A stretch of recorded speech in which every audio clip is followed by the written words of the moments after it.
Howdy. As many of you have heard, there's an E-Cig vaping epidemic that's sweeping across our nation, with over 10 million E-Cig users in the US alone. But what's even more shocking is that these relatively new devices have become increasingly popular among youth and young adults. And the novelty of vaping means that there's limited information on how these products affect human physiology and development. It's been known for years that exposure to tobacco products and nicotine during pregnancy can dramatically increase the risk of preterm birth, low birth weight, and sudden infant death syndrome. But no one really knows the health outcomes of pregnancies that have been exposed to E-Cig vapors. My research is focused on how E-Cig vaping during pregnancy affects the development and health of both the mother and the child. My initial studies have found that exposure to E-Cig vapors during pregnancy can significantly inhibit fetal growth, leading to lower birth weights.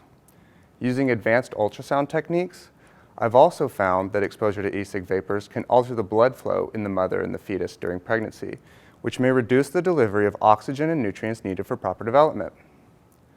Tobacco product exposure has also been shown to restrict the development of the fetal lung, which may be one of the main causes of infant respiratory distress syndrome.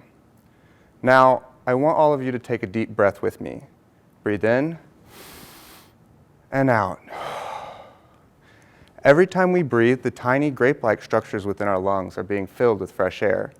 These round, air-filled sacs are called alveoli, and they're the smallest functional unit of the lung. The size and shape of the alveoli maximize the exchange of oxygen and carbon dioxide to and from the blood. What we see in our preliminary data is that exposure to E-Cig vapors during pregnancy may inhibit development of the lung, leading to larger than normal alveoli. But why is that important? Imagine the alveoli as an igloo with a single chimney and no door. Air is able to move into and out of the chimney to allow for ventilation. In a healthy lung, there are many small igloos, like a village.